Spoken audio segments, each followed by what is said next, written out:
Hey, what's up, all? I'm back with another video. And right now I'm wearing my anchors together. My anchor necklace, pendant, anchor ring. See, they're all blue. Anchor watch, red and white stripes. Anchor earrings that are enamel and blue. And my anchor on my blouse. So, I want to get right into this video, just to say that I'm really happy about my anchor ring. Couldn't be happier. I just wish I'd had it, during all those times that I went to Red Lobster. But I guess you don't have to go to Red Lobster to wear anchors. Okay, and real quick, I'd like to also talk about, I didn't really get to show this doll because they so savagely packaged her with her head decapitated from her body, thinking that she might get broken in the transport. But here she is, all put together in her little celestial dress and a pair of shoes. And I like the doll because there just aren't a whole lot of dolls with gray hair. It's just not a very common look for a pretty young doll. But hopefully they will change that very soon. So, I guess it would take young people dyeing their hair gray to actually make that look more popular. But I like having a silver-haired Barbie instead of a platinum or gold-haired Barbie. And it makes her look like a witch. See, that's why I don't ever want my hair to go gray. Okay, so she's pretty, but I don't know. Time will tell if her body holds up or not. Okay, so what I would like to do today, real quickly, I would like to unbox yet another package from TEMU without showing my address. Gotta be very careful about that. Just gotta cover it up so that it won't be seen. So I would like to unbox this package. See, is the air on? I think the air is on. That's what I love about this room. You can't tell because it doesn't have a vent. I would like to unbox this and possibly put it out after autumn begins because I have way too many happening too quickly. But when you're not allowed to get in your car and shop at an actual Dollar Tree or a Dollar General, what else are you gonna do? What else are you gonna do?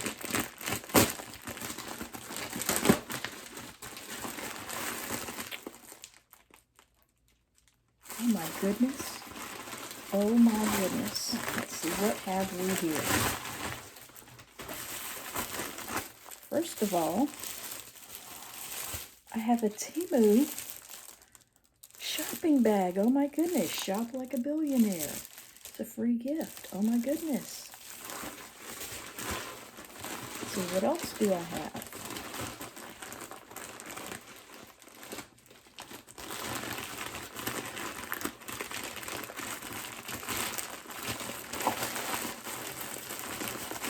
I have yet another shopping bag with an astronaut to put in my space room. Kind of a cute little bag.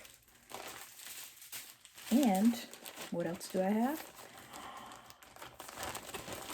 Some brand new ankle socks to get lost in the dryer.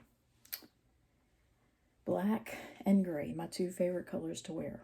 If I could have pants and underwear in no other color in the world, I would pick black and or heather gray. Those are my two favorite colors. And with socks, it's like you can get them dirty and you'll never know it once they're washed. So, nice package of socks. Let's see, what else do I have?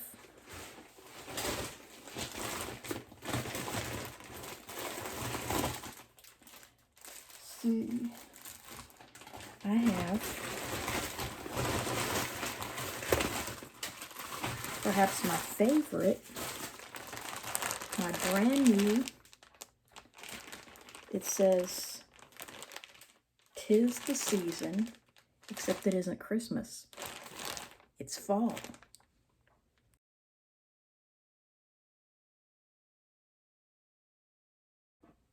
Okay, what do I have here? Something pretty disappointing, but a real cheap, lightweight Power Ranger looking dude that I thought would go nicely with my 9-inch Power Ranger girls that I've been having from the 90s, but he's not very well made.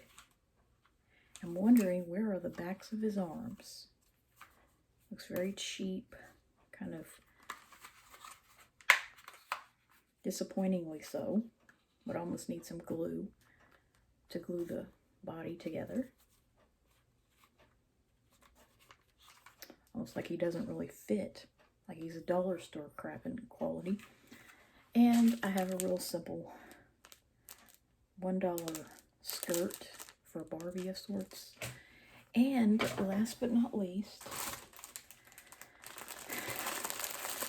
my favorite, or one of my favorite items that I want to put in my space room is a little alien guy that looks like Yoda. And the thing about him, he's like an egg, and he's supposed to be reversible. What that means is, and I think it'll be fun to display him on the bed in the space room, like a pillow, like a little bitty toss pillow of sort. But, I mean, paying like, what, freaking $12, $13 at a store for the bigger one that's more like a baby doll just seemed ridiculous. So I got this cheap alternative. And what's cool about him is he can look like Yoda if you want him to. Or he can look like a mean green alien guy when you turn him inside out. So he's reversible. You get the happy face and the mean face, okay? So that concludes my TEMU unboxing for this time. And I intend to try on my autumn shirt, which, if that doesn't fit, I'll be very disappointed, because that's one of the main things I wanted. And right now, I would like to just continue on with my rant. That's just kind of the way my brain is. Oh, by the way, before I get onto this subject, I want to say that I have come up with a name for my little redhead baby alive girl, and it's Charlie. I thought and thought and thought, now what could I name that doll that would make me happy? Because I really wanted a boy, but they only had a girl. And I thought to myself, I've always had this idea in my head that Rugrats would have been so much nicer, so much of a nicer show, had Chucky not had glasses, and had his name been Charlie instead. You know what I'm saying? Like, it still comes from Charles, but he should have been Charlie. I always thought that every time I would watch that show, how Charlie would have been a much nicer alternative to Chucky. Because, I mean, Chucky is, let's face it, absolutely gross. Just like the name Ralph. Because of what it can mean, Upchuck. So, I like the name Charlie, and I thought about that. Charlie can be a girl. It's usually thought of as a guy's name, but, just like Bobby and Billy, or even Tony, in some cases it can be female. If it's short for the female version of the male name, you know what I'm saying? Like, Charlie could mean Charles, but it could also mean Charlene or something like that. So yeah, I like the name Charlie for my redhead baby alive girl. So it's Angelica, Charlie, Luke, since I don't like Tommy, and Susie. Okay, so that's what those 4 dolls are named in my mind. Okay, so anyway, enough about that. And one thing I want to rant about, since I guess this video isn't long enough, is how, just kind of continue on with the subject that I've talked, another subject I've talked way too much about. But, it's like I bounce from one obsession to the other. And I want to talk about how colds are just not exclusive to the dead of winter. And it just really makes me mad, how people would like to, the name cold, common cold. I mean, it sounds like something you would get because it's cold outside, when the reality is that it's a cold because that's how it makes you feel when you first start coming down with it. You know, chills and fever make you feel cold, okay? And the only reason why they're uncommon, the only months when they are truly uncommon, totally almost unheard of in most people, are June and July. And you know why? That's because school is out, not because the weather is too warm. You know what I'm saying? Because it's just as warm in May and August and even into September, because as I've talked about before, you know, September might end in burr, but 2/3 of it are still technically summer. And in the South, it still feels like summer even longer than that. I mean, you can forget about any truly cold weather until at least October, probably November around here. So it just really makes me mad. You know, I was just looking back on my life and all those years, you know, when my mom would decide that because we hadn't had very many colds, or she would almost like, it was almost like it didn't really count as a cold um, unless we caught it during the winter. And the other thing she did was, you know, I mean, like, I haven't actually been to a doctor, you know, not counting COVID testing, which I didn't get any prescription medications for COVID. You know, I got over it without any extra, anything but OTC medicine that I already had, okay? So she always had this, I don't know how to describe it, but it's like she had the hardest time in the world admitting that we got sick. Okay, and that's where that legend of, you know, me never getting a cold and all that crap that I used to tell my classmates I'm some kind of an alien superhero, which is why things like this appeal to me so much. You know, I just had this fantasy about, you know, being this alien from a planet where they don't get sick and where, more importantly, they're not sexually dimorphic. You know what I'm saying? Where everyone has the same genitals and they don't reproduce sexually. Okay, so that was my fantasy. And a lot of that legend, as I've stated before, it stemmed from my mother's inability to admit to it when we were sick. And particularly once we got well, it was like, you know, she might, like, if she saw somebody and we happened to be sick at the moment, well, she couldn't deny that, okay? If I was like extremely hoarse and coughing and, you know, or my sister was like that, well, she couldn't deny that we were sick, obviously. Okay, but then as we would get well, okay, we would get over it, and she would want to believe that it never happened.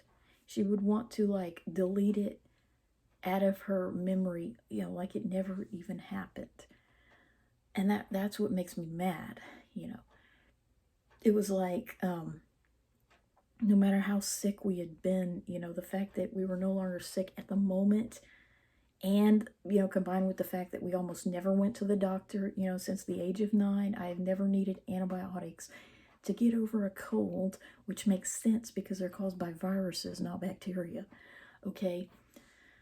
So because we almost never went to the doctor, you know, I mean, there were situations where literally my dad went to the doctor, but we didn't for the same cold. Like, he would go to the doctor and be prescribed codeine and all kinds of stuff that we didn't get, you know, unless we took his once he got over it or whatnot.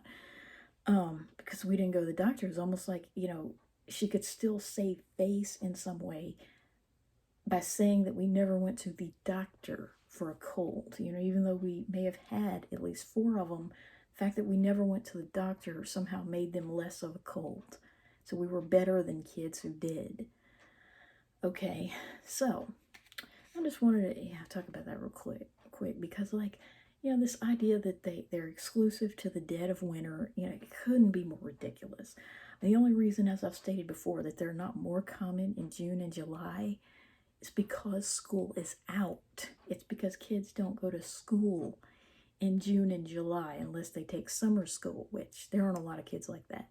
Believe me, most of them would rather just repeat the class the following year or repeat the whole grade level if the grades are that bad.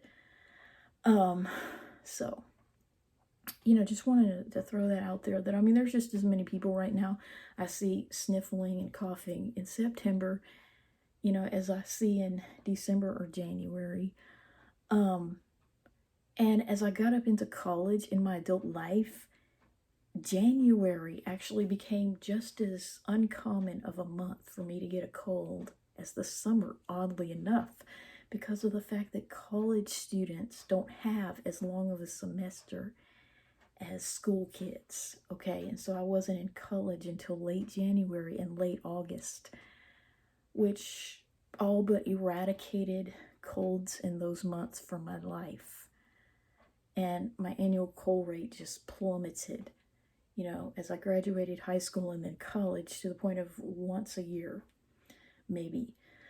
So yeah, that's just what I want to talk about. I know I'm obsessed with that.